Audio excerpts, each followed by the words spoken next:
right, good afternoon, everybody. I hope you're doing well. Thank you very much for attending.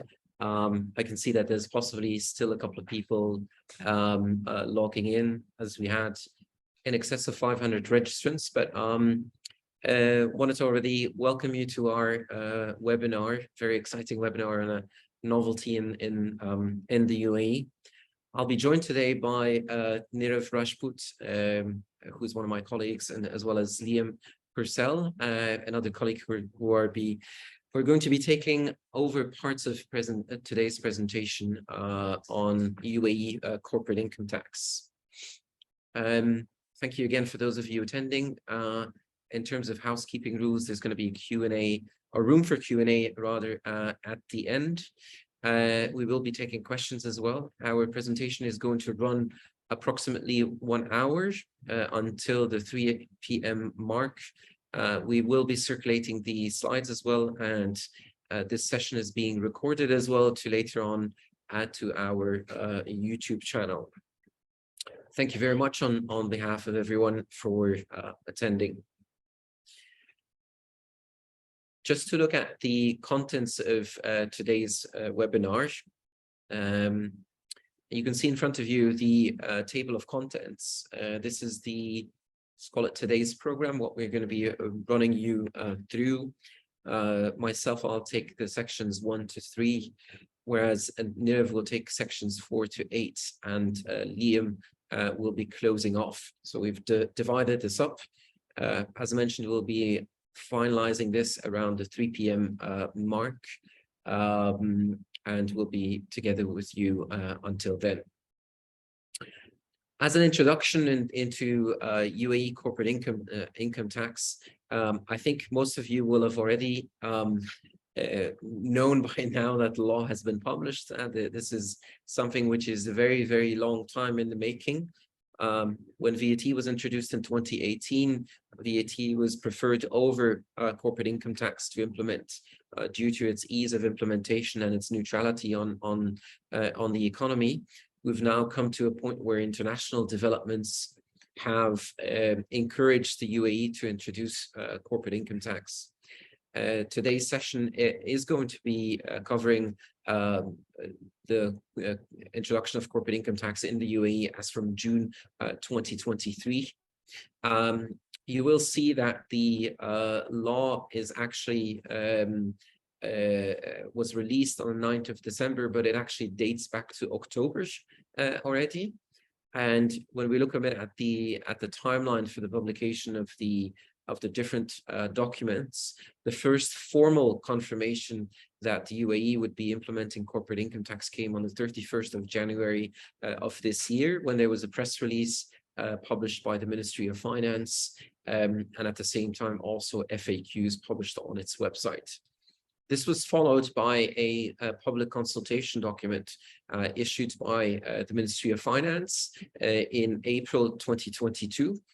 The public was invited to make comments, to submit comments and observations in regards to the public consultation document. The public consultation document had the broad lines of the design, policy, and architecture of UAE corporate income tax. Throughout today's presentation, you will notice that a couple of times we will be referring back to that public consultation document, because that was essentially up until now what we were working with. And then last Friday, as you can see, the corporate income tax law was published. Published in the sense that it was made public. However, the law itself, it dates back to October. 3rd of October, was published in the official gazette on the 10th of October of 2022, and enters into force 15 days after that publication. So today already it is enforced. It was enforced already before the Ministry of Finance and the FTA actually published this on their website. As to the moment at which we're going to be starting to pay UAE corporate income tax, that will be at the earliest the 1st of June 2023. On a rolling forward basis, as companies that are on a calendar year will only start paying corporate income tax as from the 1st of June 2024. Now, when we look at the legislation itself, and here come a couple of initial observations and comparison points when compared to the public consultation documents. I think one of the major conclusions of the legislation is that it is largely in line with the public consultation documents, but also that a great deal of aspects of the implementation of the corporate income tax law are delegated to legislation which is yet to be issued. That legislation will come on at 3 different levels: cabinet level, minister level, and tax authority level. So we can expect in the next couple of months a multitude of legislation to be published, implementing the different provisions. So this is going to constitute a bit of a challenge going forward, given that we're going to have to keep the finger on the pulse at all times. That's something that we will be doing. So feel free to follow us on social media, because we will give you the latest updates. Headline rates, 9% and 0%.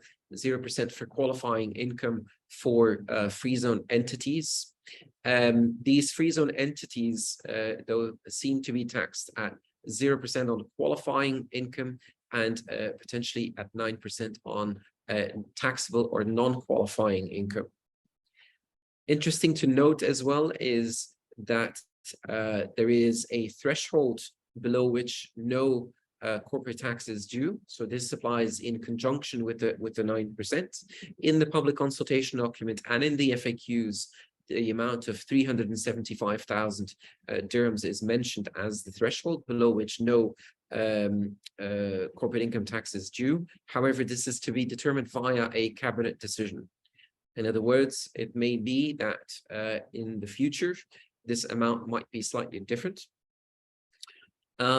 Then also, I think very important is there is no reference in the legislation to BEPS 2.0, the so-called 2 pillars, despite the fact that at a European level, it looks like the adoption of the directive to implement the global minimum tax, so Pillar 2, is going to happen as from the 31st of December 2023. As at current, there is no reference in the basic legislation, the UAE Corporate Income Tax legislation, to Pillar 1 and Pillar 2. So that is likely still to be to come, depending on the position that the UAE is going to be taken. As mentioned, the legislation is mostly in line with a public consultation document, with minor deviations. And the legislation also has important general anti-abuse rules, which is something that Liam is going to talk about, and specific rules around anti-abuse, perhaps not ant-abuse, as the slide says, as we're all animal-friendly or insect-friendly people. So we'll be talking about that as well in a bit. Those are our initial observations of our firm on the legislation. I think it gives us something to work with as a start, as a basic framework. No one can doubt anymore that the legislation is going to come, but a lot of the aspects of the legislation are and will be work in progress. Moving on then to the hard provisions of the legislation, looking first at who is actually in scope of the legislation. In other words, who are taxable persons. When we look at taxable persons, you see a number of things that you might expect. Number one is businesses that are incorporated in the UAE, whether they are in mainland or in free zone, they are subject to a corporate income tax. We spoke about the 0% and the 9% rate. So the mainland entities are simply subject to 9% rate. The free zone entities, they can have qualifying income subject to a 0% rate. Important, though, is very much so for certain structures, is when we have a legal person incorporated outside of the UAE, but that legal person is effectively managed and controlled in the UAE. Board meetings are here, managers are here. That means that that person, despite incorporation in another country, let's say BVI Caymans, but is effectively run in the UAE, that means that that legal person, despite being incorporated abroad, is considered a tax resident in the UAE and therefore subject to worldwide taxation in the UAE. Other noteworthy elements as well is as to non-resident taxable persons, still talking about legal persons. Foreign legal entities with a PE in the UAE defined as a fixed PE or an agency PE, there's no service PE. Those will also be subject to UAE corporate income tax at the standard rate. Also, foreign legal entities earning UAE sourced income, those are in scope of the legislation.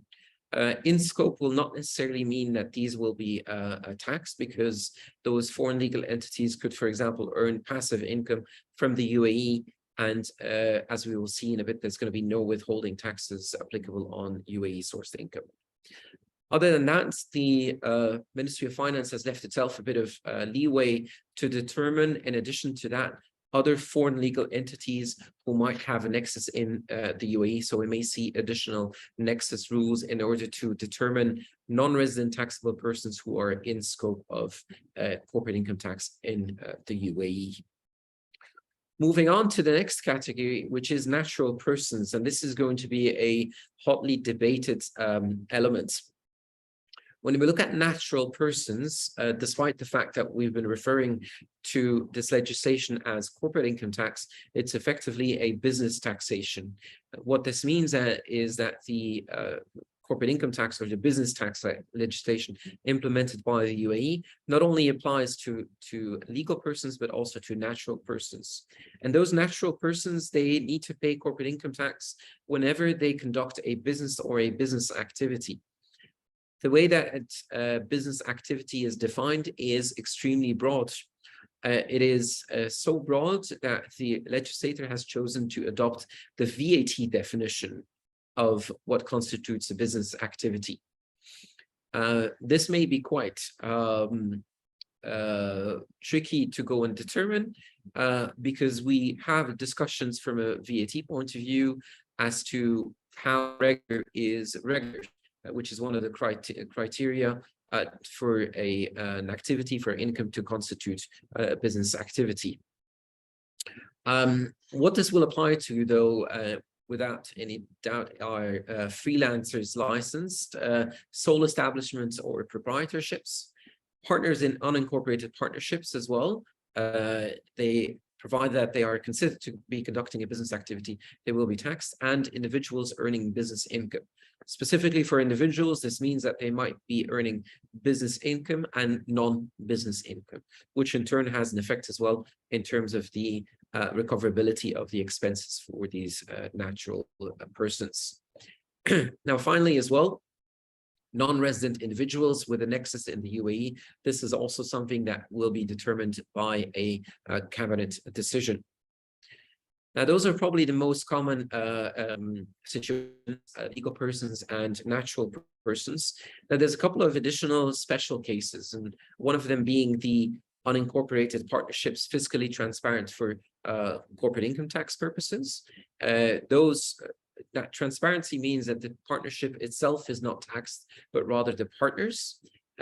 You see in front of you the list from the public consultation document, which is not necessarily reflected in the corporate income tax law nor in the FAQs. But when I'm dealing with a unincorporated partnership, which is fiscally transparent, then the partners in the unincorporated partnership are considered as conducting a business. The unincorporated partnership, though, can choose to be subject to a 9% corporate income tax and therefore not apply for the transparency. And it may have good reasons to do so, for example, to apply double tax treaties that the UAE has negotiated with other countries. Partnerships are not the only fiscally transparent entities. There are others as well. For example, foreign partnerships that have a presence in the UAE, for example, through a local branch, those are treated as an unincorporated partnership and therefore transparent, subject to the condition that they are treated as fiscally transparent in their home jurisdiction and not taxed in the foreign jurisdiction, therefore, so the partnership as such, and that each partner is individually taxed. So this is very important for foreign LLPs. In addition, and this is an interesting one for estate planning purposes, family foundations and trusts, they can also apply to be treated as an unincorporated partnership upon meeting certain conditions. One of those conditions is that the foundation or the trust does not conduct business. As we've stated a couple of minutes ago, the business definition is very wide. So this might prove to be a very tricky point for businesses, for family foundations and trusts. Moving on then to the exempt persons under the UAE Corporate Income Tax law, there's a number of interesting categories in those exempt persons. Exempt effectively means that you don't have to file any corporate income tax return. And this is the case for government entities and government-controlled entities. Also for persons engaged in extractive and non-extractive businesses subject to specific conditions.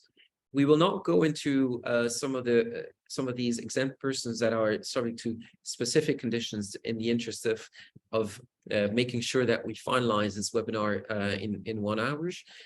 But the other examples are qualifying public benefit entities. Think of charities, for example, charities, churches, nonprofit associations. Qualifying investment funds as well. Think of real estate investment trusts, investment funds open to the public. And in addition to that as well, public or private pensions or social security funds with regulatory oversight. It's not limited to those. Also entities who are wholly owned and controlled subsidiaries, UAE subsidiaries of certain exempt persons will also be exempt from the payment of UAE corporate income tax and therefore not be subject to the requirement to file a corporate income tax returns. That's the case for subsidiaries of government or government-controlled entities. Think of, for example, certain sovereign wealth funds, as well as local holdings as well established by the government, qualified investment funds in respect of the operating entities, so the investcos, and the subsidiaries of public or private pension or social security funds. And as we've seen in a lot of places in this legislation, the Ministry of Finance has delegated the power further down to the cabinet to further define also what other potential exemptions could be applicable. This was it for my section. I'll be coming back at the end as well to take you through next steps and the Q&A. So I'll hand over to Nirav right now. Good afternoon, everyone. I hope you are having an excellent week. And thank you, Thomas, for setting the tone for the next topics in line. So in this section, I'll be sharing some insights on the corporate tax provisions that apply to free zone persons. Now, we know there is a definition of free zone persons given in the corporate income tax law. The definition typically includes all entities that are incorporated or established in a free zone. It also includes branches that are established in the free zones. In terms of free zone persons, if they meet certain conditions, they could be qualified or classified as a qualifying free zone person. These conditions are, as you can see on the screen, they need to maintain adequate substance in the UAE. They need to derive qualifying income. It is yet to be clarified as to what falls within the ambit or scope of qualifying income. But we would assume that it would be in line with what was given in the PCD. But yes, we have certain reservations on that one. But let's discuss that in a moment. Further to that, the free zone person must not elect to be subject to 9% CIT, of course, because they want to avail the 0% CIT regime benefit. In addition to that, the free zone person must meet all the transfer pricing requirements. That is, all the transactions must be at an arm's length price. And in addition to that, they must also comply with certain transfer pricing documentation requirements, which could involve maintaining local file, master file, and also submitting disclosure of controlled transaction forms, if applicable. In addition to these conditions, the ministry could also add certain other conditions. We will still need to wait and watch out for these conditions, which could be published by the Ministry of Finance. Important to note that failure to meet any of these conditions would disqualify the free zone entity from being qualified as a qualifying free zone person. In addition to this, when we compare the CIT law with the PCD, which was previously published back in April, we observe that currently we are yet to see what falls within the ambit of qualifying income. This would mean that there is still a lack of complete clarity as to a free zone person can be subject to its entire income under zero rating, or it would need to segregate its income streams, one being qualifying income subject to 0% CIT and one being a stream which is non-qualifying income and subject to 9% CIT. But we still need to wait and watch out for the final conclusion. Taking it further, once the free zone person determines that they could qualify for 0% CIT regime, they must make a formal election to the authority regarding their choice of being taxed at 9%. Now, this election is obviously taxed at 0%. There is an error on the screen, I can see. Now, this election itself would commence either from the start of the year in which the application is made, or it would commence from the tax period following the period in which the election was made. Certain other considerations that one must observe is qualifying free zone persons cannot become a member of tax groups. In addition to that, qualifying free zone persons cannot transfer losses or to its related parties which are taxed at 9%, or they cannot even offset losses of such related parties against its own profits. It is also worthy to mention that participation exemption would still continue to apply even in cases where UAE resident entities might hold participation or might hold ownership interest in free zone persons. We'll obviously cover participation exemption in detail in a while. There are certain conditions as well that we will discuss shortly. A few additional considerations here that a free zone person must file tax returns annually, irrespective of the fact that it is going to be exempt or it is going to be subject to 9% CIT. And based on the decision issued by the Ministry of Finance, a qualifying free zone person could be required to prepare and maintain audited or certified financial statements. So far, we do not have the complete clarity on this, so we'll still need to wait for the minister to issue a cabinet decision in this regard. Okay, so jumping on to the next topic, which is basis of taxation. So getting into this, like Thomas already mentioned previously, UAE follows a blended approach in terms of taxing, parameters. One is on the resident person, and second is on the non-resident person, depending on the sourcing rules. So in simple words, resident persons that are in business would be taxed on income that they derive from UAE and from outside the UAE, as you can see on the screen. In addition to that, when we compare that with non-residents, the taxable income for the non-resident would be the income which is attributable to its PE in the UAE, to the permanent establishment in the UAE, or it could be income that is not directly attributable to such PE, but it is sourced in the UAE. And lastly, as Thomas again mentioned, that there is a placeholder right now wherein there could be a cabinet decision which could add incomes which are attributable to a nexus of such non-resident in the UAE. So these are broadly the basis on which the income is going to be subject to tax in the UAE. Now, starting one of the most important principles would be the UAE source income. As you can see on screen, and what we observe in the UAE CIT law is that the sourcing rules are quite wide. To begin with, the income which is derived by UAE resident persons, that is going to be considered as sourced in the UAE. We would also have payments which are attributed to a UAE permanent establishment that would also fall within the ambit of UAE sourced income. The third point that you see on screen is the one which is by far the widest, which says income derived from activities either performed in the UAE or the assets which are located in the UAE, or income derived from capital invested in UAE, rights used or services performed or benefited from in the UAE.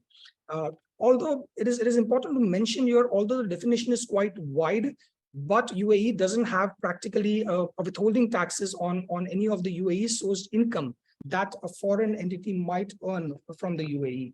And accordingly, this particular provision might have limited impact in terms of the non-resident entities earning income from the UAE. The law also gives a list which is quite extensive again of certain categories which appears to be more like examples wherein these streams of income would be considered as sourced in the UAE. So we have sale of goods in the UAE, we have right to use an intellectual property in the UAE. Interesting enough, they also mention insured assets when are located in the UAE, the insurance or reinsurance premium would also be considered as sourced in the UAE. It goes on to say that in cases where money is being lent and the borrower is a UAE resident person, then such income would also be considered, or such interest would also be considered as UAE sourced income. Now, taking it further, let's get into the calculation of taxable income. So in this section, we will dive deeper into how taxable income is computed for corporate income tax purposes, and also understand what qualifies as an exempt income, certain deductible and non-deductible expenses, and also look into the interest limitations in specific. So firstly, let us take a look at what income would be subject to corporate income tax in the UAE. To begin with, we start off by looking at the net profit of the company, which is the taxable person, based on its standalone financial statements, which is prepared in line with the accounting standards acceptable in the UAE. Currently, the CIT law does not practically define what accounting standards are accepted in the UAE, but by experience, we know it could either be IFRS, US GAAP, or it could be international accounting standards, depending on the location of the entity in the free zone or in the mainland and so on. But practically, these standards are by far the acceptable standards in the UAE. Once we have the net profit as per the standalone financial statements of the taxable person, we then adjust this net profit to derive and come to the taxable profits. Now, these adjustments would include something related to unrealized gains or losses, practically and particularly for capital items, not for the revenue ones. The revenue ones would still or could still be considered to form part of your net profits. There is exempt income, which is obviously exempt, and therefore you need to exclude it or eliminate it from your book profits, from the net profits. The next is reliefs. Any reliefs which are available to the taxable person, you also need to adjust those. These reliefs might be as a result of tax grouping, or they might be as a result of business restructuring. Next in line is eligible deductions. We will take a look at what construes as an eligible deduction, but by far, or in simple words, it simply means all those expenses which are incurred to generate taxable income would fall within the category of eligible deductions.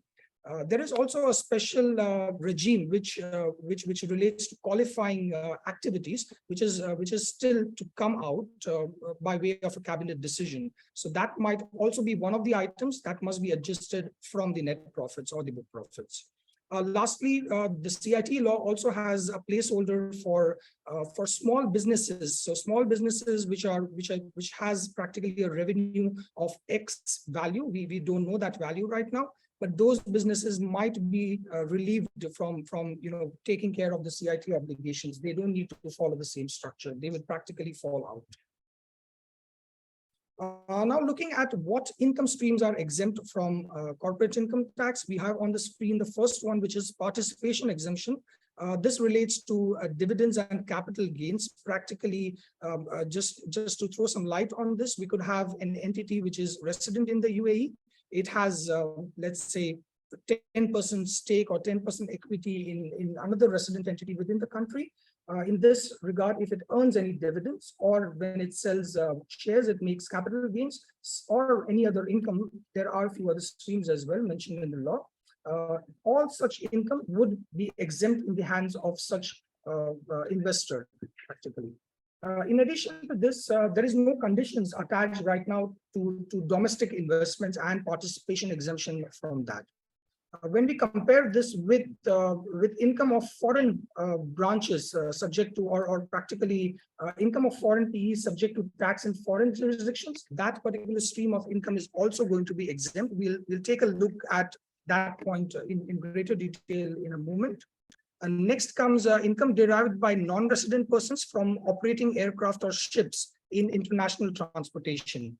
Again, this is one stream which is exempt from corporate income tax, subject to certain conditions.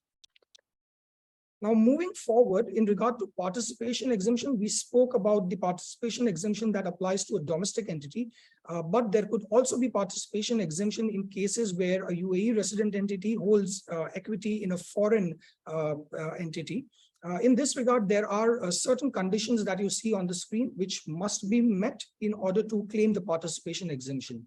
The first condition is that there must be a minimum participation of at least 5% ownership interest. Such holding must be held for at least a period of 12 months. The words precisely used in the law is it is held or there is an intention to hold equity for at least a period of 12 months. Next is that such subsidiary is subject to at least 9% corporate tax in the foreign jurisdiction. And lastly, there could be certain specific anti-avoidance rules, which is again mentioned in this law, which must be met. In addition to that, the law also keeps it open to add certain other conditions which must be met in order to meet or to get the participation exemption. Now, moving on to the next category of exempt income, we have the branch profits.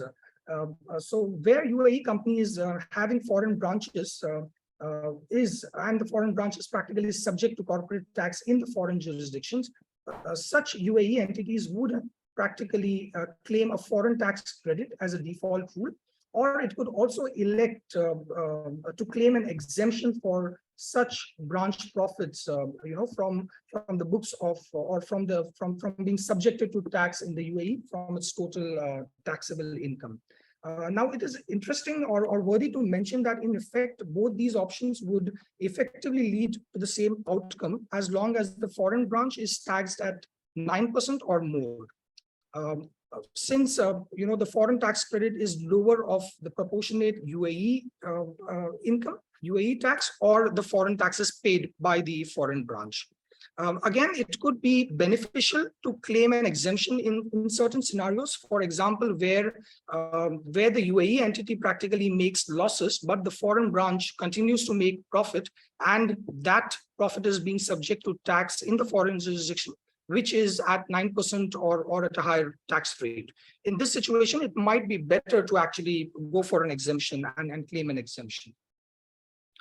Now, looking at certain expenses which are deductible, as we already mentioned, expenses are only deductible if they are wholly and exclusively for the purposes of generating taxable income and not capital. And these expenses must not be capital in nature. When we talk about expenses not deductible, we see on screen expenses which are practically not incurred for taxable businesses, or the expenses which are incurred for deriving exempt income, or losses that are not connected with or arising out of the taxable person's business. So these are the categories which are of expenses which are not deductible. There could be any other expenses which may also be specified by a cabinet decision which are not deductible. Something similar to VAT, what we also observe is that in cases where a taxable person earns income that is taxable and earns income that is not taxable, practically could be exempt or could be non-business income. In those scenarios, the expenses which are common in nature, they should be attributed or apportioned to the relevant categories in terms of or using the ratio of the revenue. Now, going forward, in terms of deductible expenses, the CIT law, unlike when we compare it with the VIT, also gives benefit in terms of claiming entertainment expense, but this is restricted to up to 50% of such entertainment expense.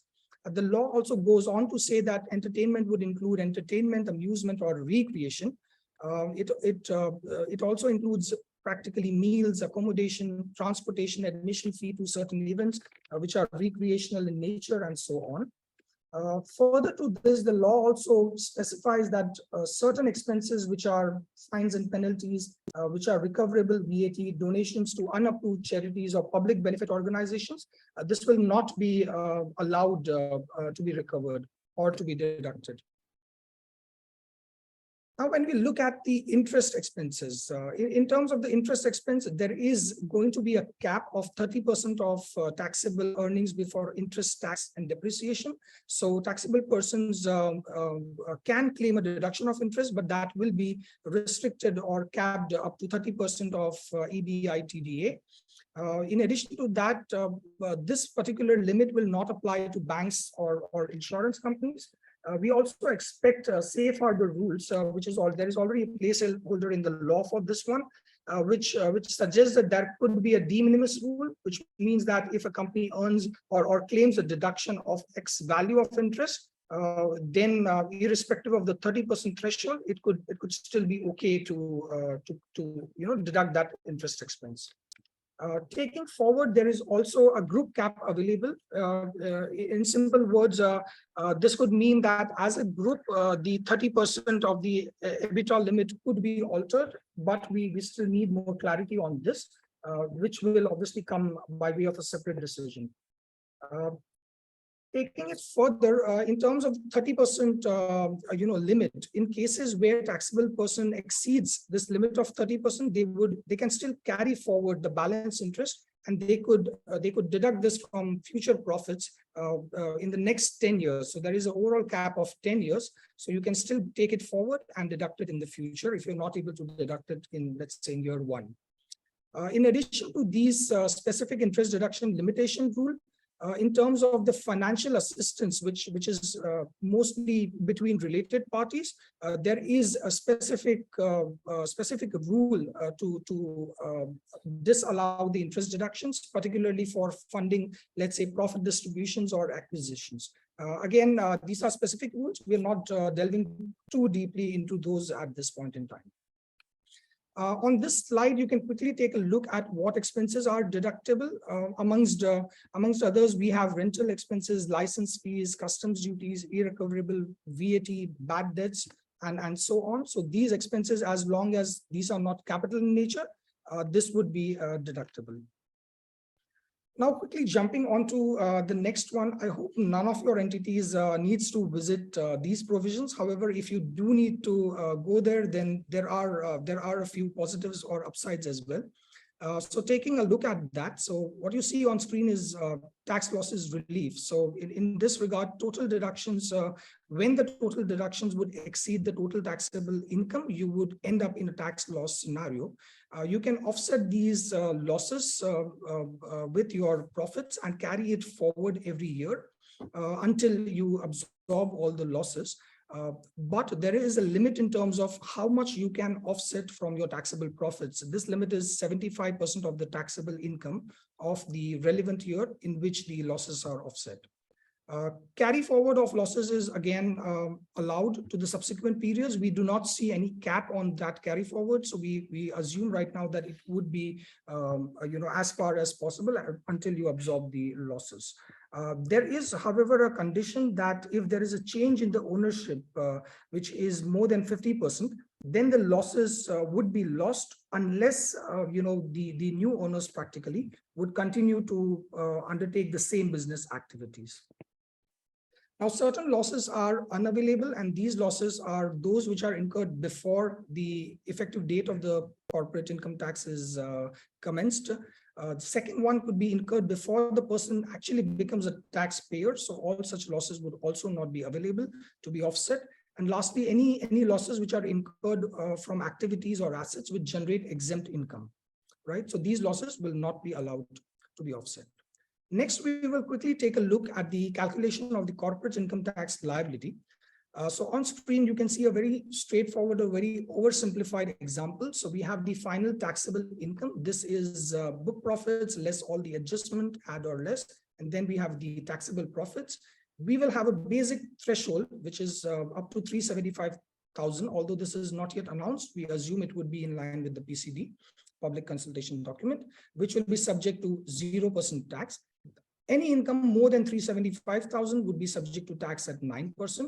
This would give us the total tax liability.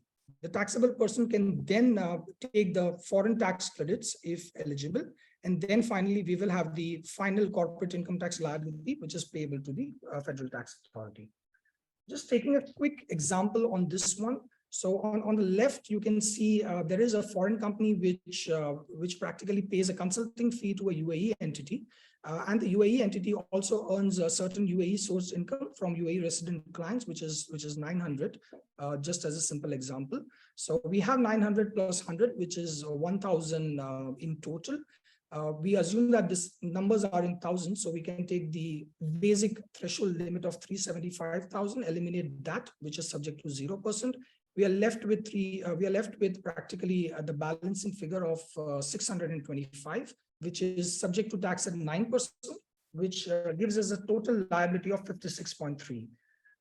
In this particular scenario, we are assuming that the foreign company withholds taxes at 5% out of the total 100, which is paid to the UAE company. This 5 can be utilized as a credit. And as I previously mentioned, that the foreign tax credit would be lower of the value which is actually paid, which is 5, or it would be the proportionate value. So in this case, the proportionate foreign tax credit would be 56.3, which is my total liability, into the ratio of my foreign income divided by my total income, which is 5.63. The lower value of the two is 5. And therefore, the final tax payable by this company, UAE Co, will be 51.3. Now, the total exposure here that we see is practically 51.3 plus 5, which comes to 56.3. So yeah, I'll stop here. Thank you so much for your attention and bearing with me. I will now hand over to my colleague Liam, who will take us through the next sections. Thank you.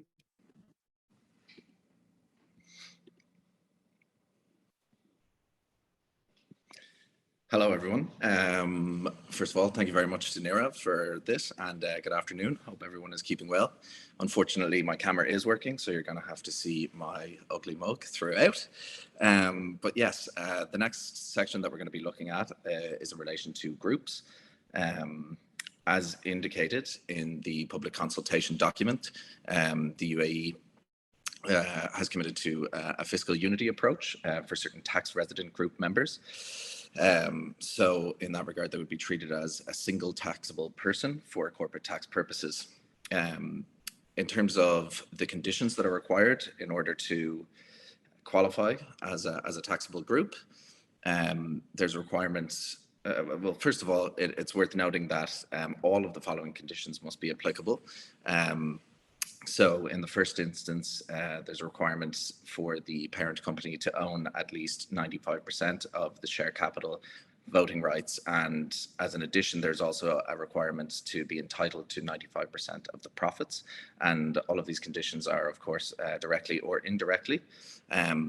Like many of the transfer of losses positions and group positions, no free zone entities or exempt persons are entitled to form part of a tax group. And other conditions are that the relevant entities must have the same financial year end and also use the same accounting standards. So in terms of the application requirements, interestingly, there was a requirement for the parent company to submit an application to the FTA, but as well, each subsidiary that wishes to form part of the tax group is required to prepare the application. And I guess now when we talk about the benefits of the group for these UAE resident entities is that it's a fiscal unity approach, as mentioned earlier, so that there's an elimination of intercompany transactions, which may be beneficial from a transfer pricing documentation perspective, for example. Additionally, the transfer of losses within the group, there's no 75% restriction as compared to the conditions discussed earlier by Nirav. However, as we'll discuss in the next slide, perhaps, is that they are subject the income threshold for qualification or for application of corporate tax at 9% is will be shared rather than on an individual basis. So again, just some other housekeeping points. The parent company would be responsible for the administration and payment of the corporate tax. All entities would be joint and several and liable to the tax liabilities. However, an application can be made to limit the number of people that would be liable subject to approval by the FTA. One final point as well is that within the tax grouping, there are certain specific restrictions on the use of losses. This relates to any pre-existing losses for subsidiaries that are acquired by the group, and they would be ring-fenced to the future taxable income of that subsidiary. And similarly, there are additional considerations on the disposal of subsidiaries from a group. The tax losses that were generated while in the group would typically remain with the group, whereas any pre-existing losses would indeed go with the disposed entity. So then moving on, we see just a comparison table here really in terms of the difference between CIT and VAT grouping. I guess for most people in attendance, VAT has been, of course, the relevant tax in this region for a long time. So I guess in just doing a quick comparison of the two, we note that there are different common ownership requirements. Additionally, free zone entities and exempt entities, as referenced, are not allowed to become part of a corporate tax group. Transfer of losses are available. As discussed, the full benefit of the losses can be used within the group. In respect of intergroup transfers, we can see that there's a no gain, no loss provision. So any transfer of assets or liabilities within the group would not be subject to tax. However, there's a 2-year clawback in that those assets or liabilities must remain within the group for a 2-year period. Worth noting in that respect that the public consultation document had indicated a 3-year clawback period. So this is it's a positive, I think, for most people.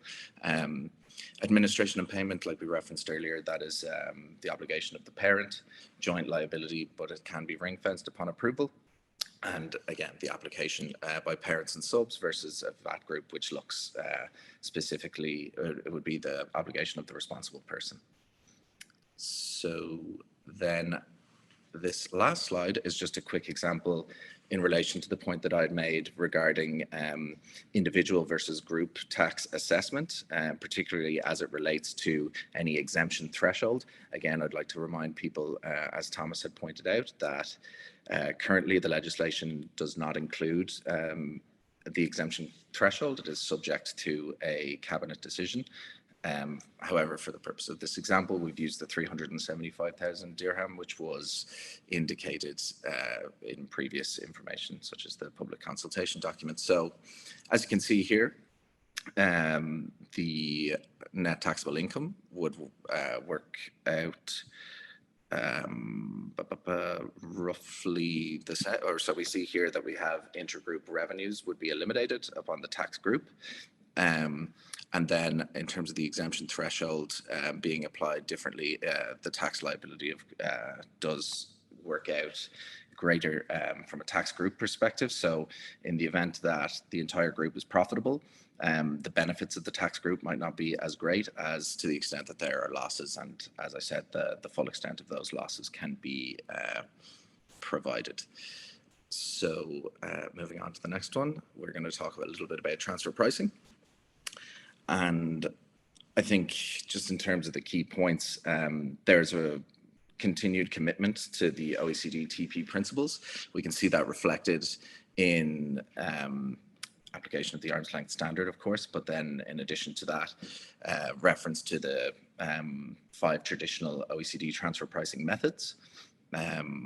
Additionally, there's the scope to use other methods, as is the case in the OECD guidelines, to the extent that they would produce a better arm's length result or a more accurate arm's length result. Interestingly, there was no actual specific reference to the OECD guidelines, and that could mean or give the FTA scope, I suppose, to pick and choose what elements of the OECD guidelines that they wish to incorporate into domestic legislation. So that may be a little bit of a watch this space. And then some other points, I guess, in terms of the practical application of transfer pricing that have been interesting, is that they have now confirmed the use of an arm's length range. I think reference in previous information was to, a specific arm's length result. There was never actually the clear requirement or ability to use an arm's length range of results. Interestingly enough as well, there's no use of an interquartile range or reference to an interquartile range. So to the extent that UAE entities are able to use the full arm's length range of results, that may give local businesses more flexibility or opportunity in terms of their transfer pricing.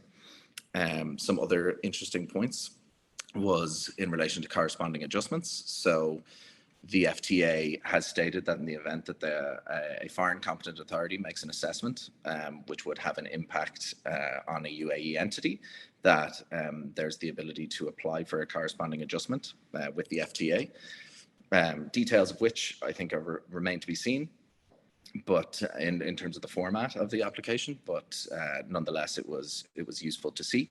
And additionally, in the clarifications, it was spoken about the ability to apply for an advanced pricing agreement. This would be particularly relevant where we have some more complex pricing structures in place. Another interesting point just on practical applications was there seems to be a commitment to transparency. There was an outline that in the event of any adjustment, that the FTA would make any information available used in making that adjustment or assessment available to the taxpayer. So we hope that that's an indication of a frank and open dialogue between taxpayer and tax authority. Obviously, we hope to avoid any such assessments or adjustments being made, but an interesting point nonetheless. Then moving on to related parties and connected persons, we see a wider definition of control for related parties. So that it looks to incorporate kind of 50% seems to be the main standard at this stage in terms of voting rights, composition of the board, and the ability to receive profits. Additionally, there is a reference to having the ability to significantly influence other persons. So that could be another development to see exactly what is required in order to demonstrate that significant influence is applied. So then moving on. In terms of the documentation requirements, so the three pillars remain as was indicated previously. So we have the UAE disclosure form, so that would be filed as part of the corporate income tax return. Details again in terms of the format of this is still to be confirmed, and additionally whether there's any kind of materiality threshold to be applied. Interestingly, in terms of the timeline, obviously if it's being filed with the CIT return, it would be 9 months post year end. And then for the other documentation requirements, that would be the master file and local file. They've confirmed, I guess, timelines for expected receipt of these. So there's no actual filing deadline. There's no requirement to file along with the corporate tax return, but they must be made available 30 days upon request. Again, a threshold was indicated, but no specific detail on that referenced. So that is to be confirmed. And additionally, in terms of the format, no specific reference, but again, we would expect it to follow OECD kind of standard profiles. So if we can move on to the administration section. Conscious of time, and also would note that, as Thomas had said, that there's not been a whole lot of change, and particularly I think in the administration section. So we can see that businesses, including free zones, are required to register for CT purposes. Also, certain exempt persons may be required to obtain a tax registration number. And then the event of non-registration, the FTA does, at its discretion, have the ability to register businesses automatically. Similarly, for deregistration, this would occur on the cessation of activity, dissolution, liquidation, or otherwise of a business. And in order to deregister, if by election, it's a requirement that all CT returns are filed, and then any CT liabilities or penalties are all paid. So we can move on to the next slide. In terms of the CIT return, as we'd referenced previously, due within 9 months. So for a 31 December year end, it would be 30 September of the following year. Particularly, yeah, so people with 1 January 24 accounting periods, it would be 30th of September 2025. It is just one tax return required. It can be filed electronically, I believe, through the Emirata e-portal. There's no provisional or advanced filings required, and no specific forms have been announced to date, other than, I guess, the disclosure form for transfer pricing purposes. Payment of CIT is within 9 months of the end of the financial year. So along with the filing of the tax return, it is expected that the payment of corporate income tax should be made. So then in terms of self-assessment, I guess, as referenced in the public consultation document, we know that it's a self-assessment system. So it's up to the taxpayer to, make an assessment on their corporate income tax liability and file and pay accordingly. Of course, with all taxes, FTA has the ability to perform an audit and make an assessment. But additionally, there are also appeal mechanisms available for the taxpayer. Important as well to bear in mind the tax procedures law, which would be relevant in that section. There's been an indication that a clarification request will be made available under the CIT regime, including the advanced pricing agreements, which I referenced earlier, and detail of that. I don't believe it's a bit opened as of yet, but we expect that to be fairly imminent. And then in relation to other documentation requirements, important to maintain financial records for a period of 7 years. And then for balance sheet purposes, so your opening balance sheet for CIT purposes would be the closing balance sheet for the preceding financial year. Relatively straightforward. And then finally, before we move on to the next steps or closing thoughts, just to quickly go through the general anti-abuse rules.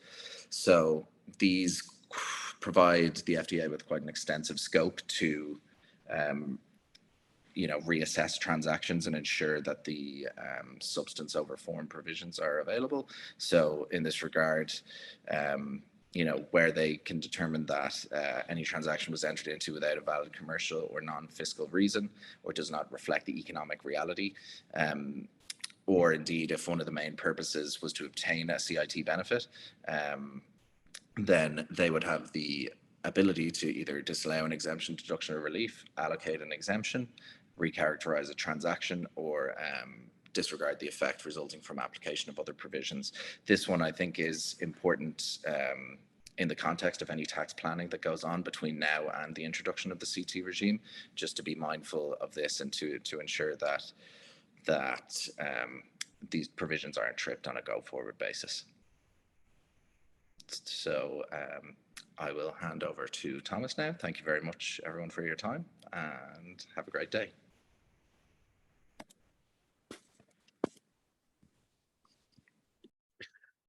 All right, everybody. Good afternoon again. I'm back for some of the closing thoughts around the next steps. Obviously, this was a short webinar. This was a 1-hour webinar. There's a lot to uncover. As we said in the introduction, there's a lot of cabinet decisions, ministerial decisions, as well as tax authority decisions to be expected, as well as large, probably to be expected a large volume of guidance.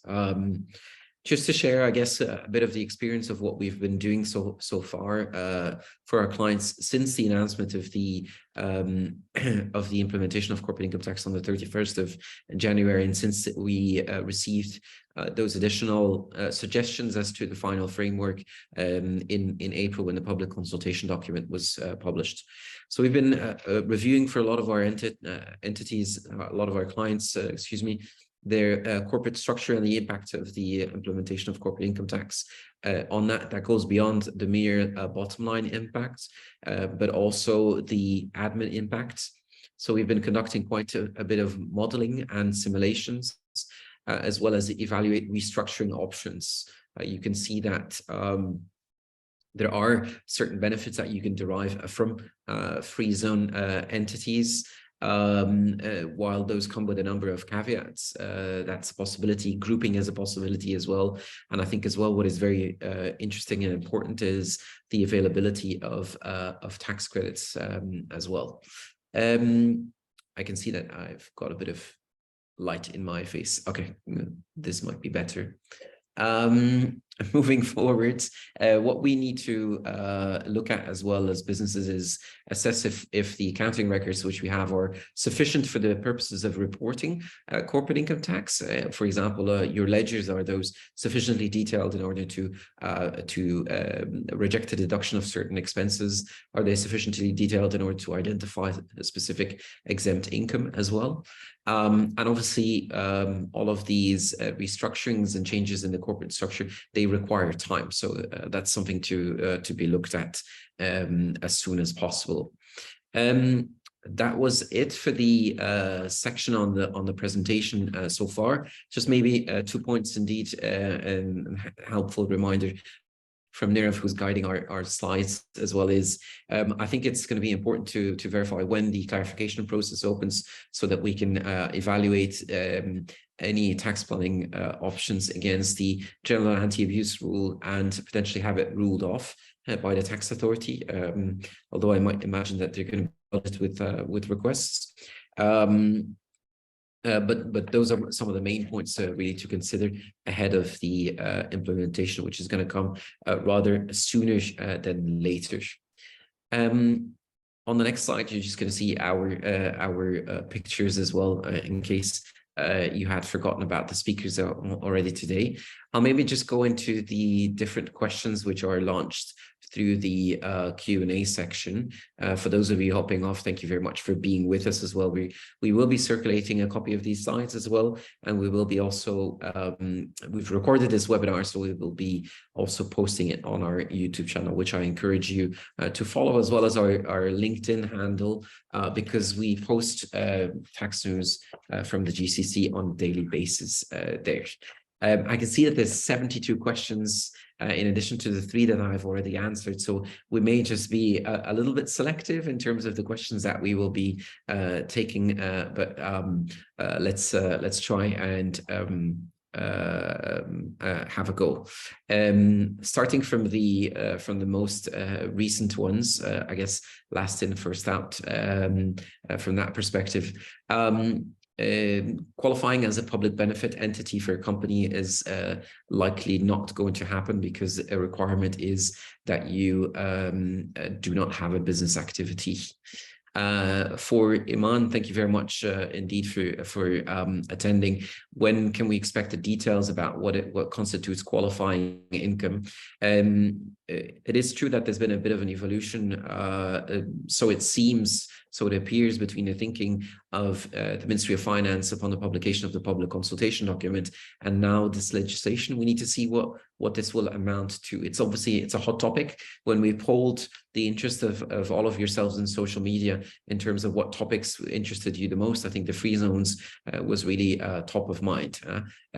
While it looked initially that the free zone entities, when you had active income, would be fully disqualified on the basis of the terms of the public consultation document, we can actually see now that there is a chance that that will only be partially, which is good news on the one hand, but on the other hand also brings with it certain compliance requirements as to the allocation of expenses as well. So that might not be necessarily that easy. Julia, I think we answered it there. Akos is asking a question about a wheeler dealer. Indeed, being an employee would shield you from having business income because there's a requirement for you to be independent. Apart from that, indeed, I would tend to agree the definition of business activity is very, very broad. So that's a bit of a complication, which I think is deferred to later in time in terms of understanding what the impact of this is. Moving on, maybe, are we going to do a proper training session on CIT? Mohammed is asking. I'm not sure if this was not proper, but yes, we will be conducting training sessions in the future as well. I don't know if perhaps Nirav, do you want to take Taskeen's question as to the CIT law will interact with ESR filings?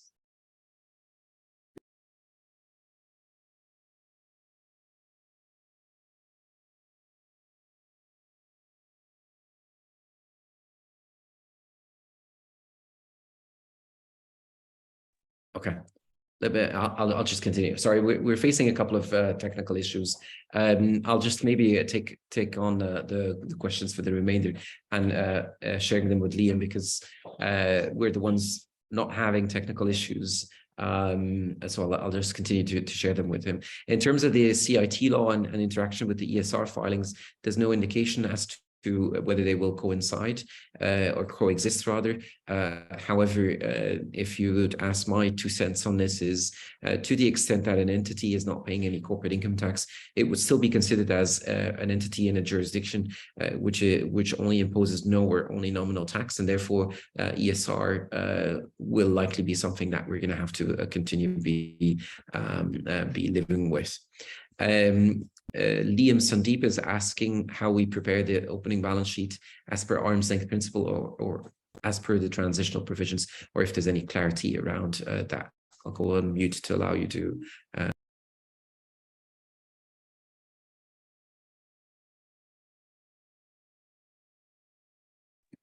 just to maybe restate, the question is, how do we prepare the opening balance sheet as per the arm's length principle, as per the transitional provisions? So essentially, the question is a bit, do we need to amend anything to those, to the balance sheet as a result of the application of the arm's length principle?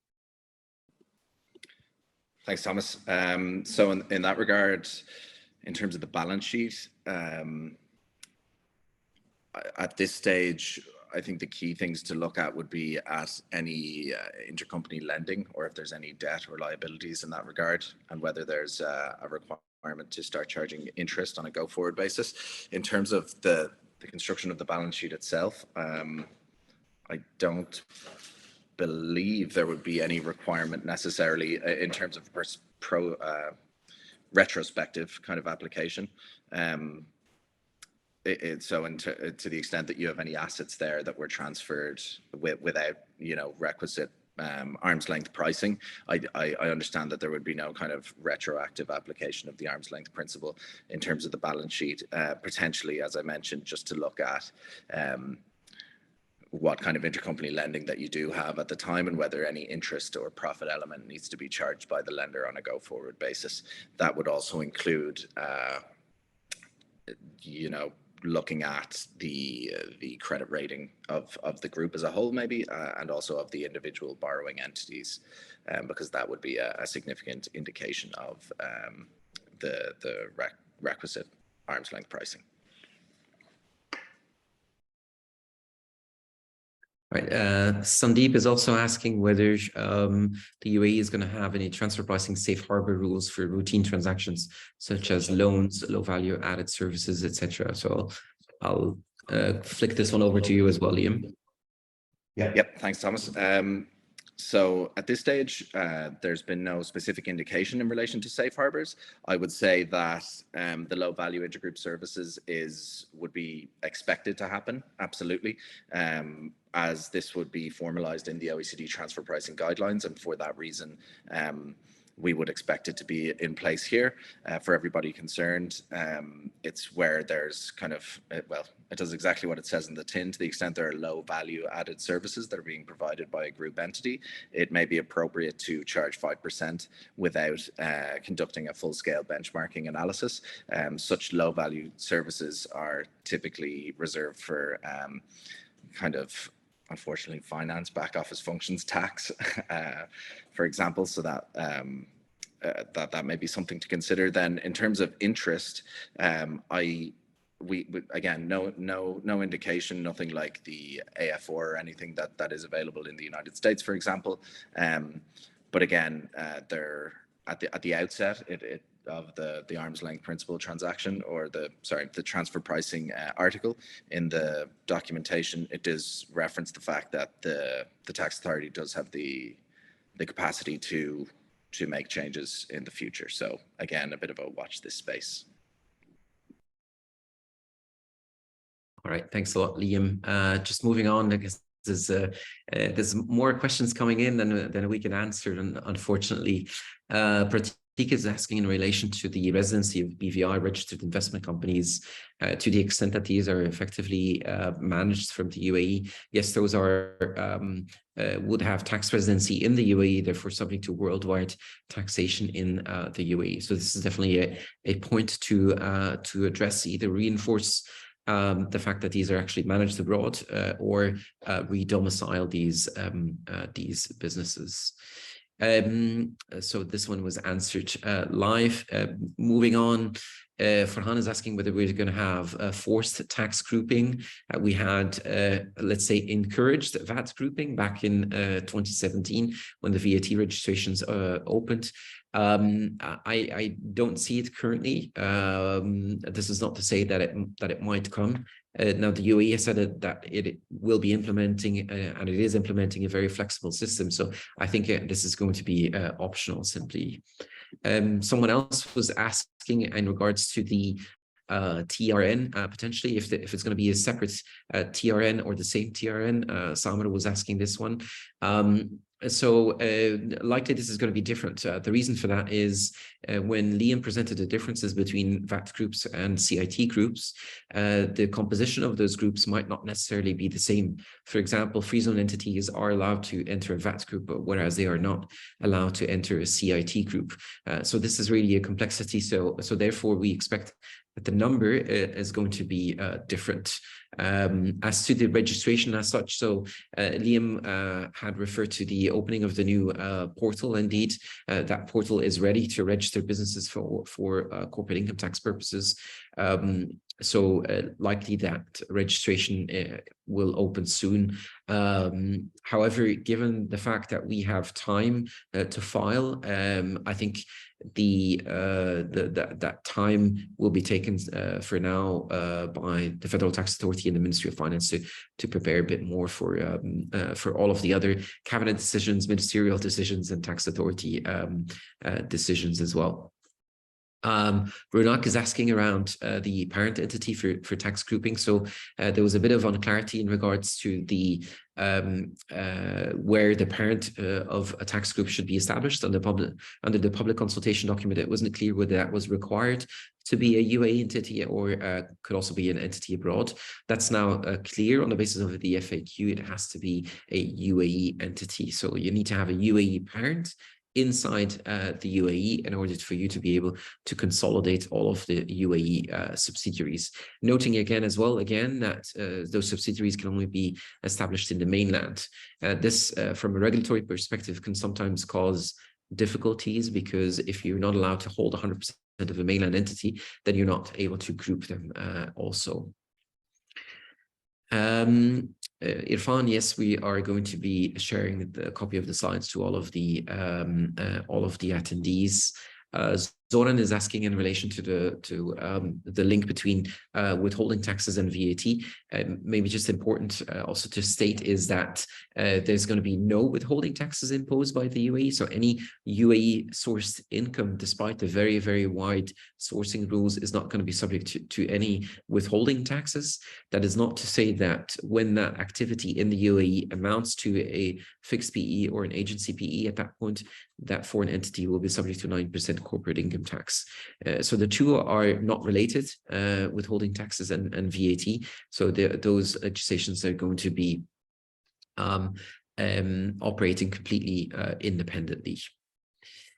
This, I think, addresses also the question of Nadeem, which is, yes, as per the legislation, there is a withholding tax, but it's zero.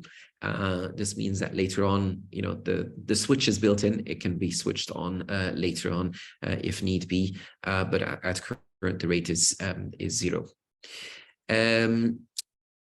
Someone was asking as well around the availability of foreign tax credits and also the availability of the double tax treaties negotiated by the UAE. As to these double tax treaties, historically up until now, there has been an issue in certain source countries around granting the benefits under that treaty. The source country is objecting against the application because they consider that a UAE entity might not comply with the conditions of Article 4, which means that an entity needs to be subject to tax. Depending on your interpretation, it needs to be a theoretical taxation or an effective taxation. That effective taxation was not there so far. That effective taxation will also not be there for qualifying free zone entities that only have qualifying income. So it's unclear while those entities are going to be considered as a tax resident and be entitled to a tax residency certificate. It's not clear whether this is going to change the position in the source countries that are required to apply the double tax treaty, for example, because there would be a lower withholding tax or no withholding taxes applicable.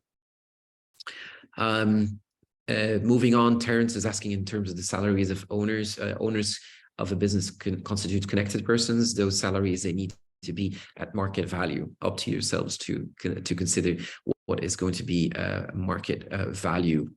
Mohammed is asking around the deductibility of end of service expenses. The way that it usually works is in terms of the actual expense that would be deductible. In terms of the accrual, likely not. Non-recoverable VAT deductible for CIT, yes, that's covered in the legislation, Joveline.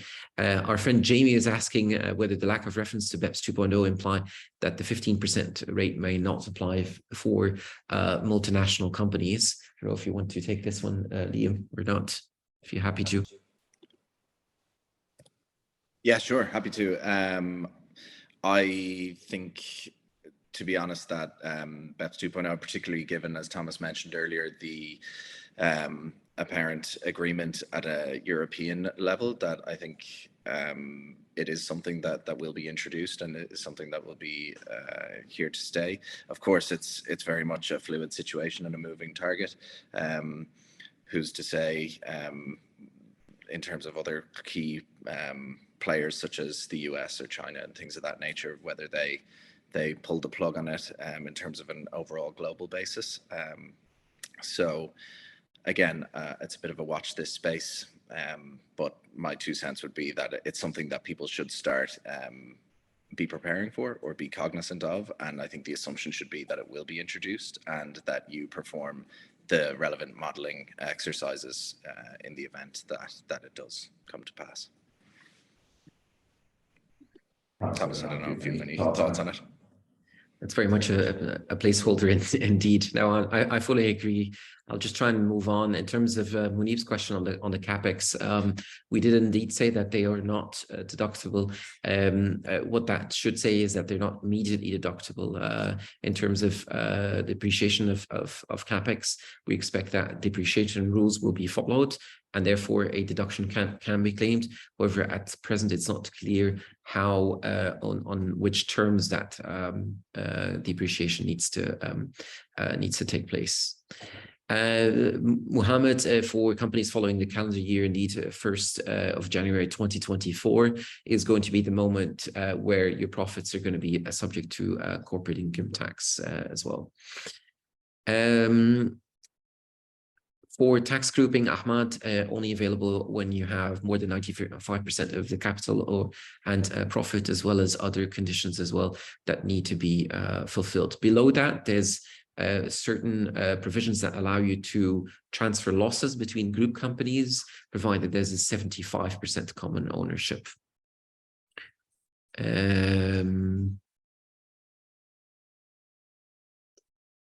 Giorgio is asking a really, really good question as to the recent decision of the FTA in regards to considering that revenues, income earned by board directors is not considered as in scope of VAT, whether that's going to trickle through to corporate income tax. It's a really, really good question. I don't have the answer to, but I'm sure that we will get some clarity on this very soon. I'm hoping to finish off in 3 minutes with all of this. Delay is asking in terms of the registration, if you're already registered for VAT purposes, is a corporate tax registration required or not? We do expect that it will be required to be made likely separately as well. Yasim is asking in regards to claiming a foreign tax credit for a free zone. We expect if it's completely subject to 0% the free zone company, that you will not be able to. There's no credit to claim against, no taxes paid, obviously. If it is a disqualified free zone entity or an entity that fully pays corporate income tax, then it's likely, I think, that the free zone entity will be able to claim a foreign tax credit as well. Juhina on offshore companies, whether they will be in scope or be considered as non-residents.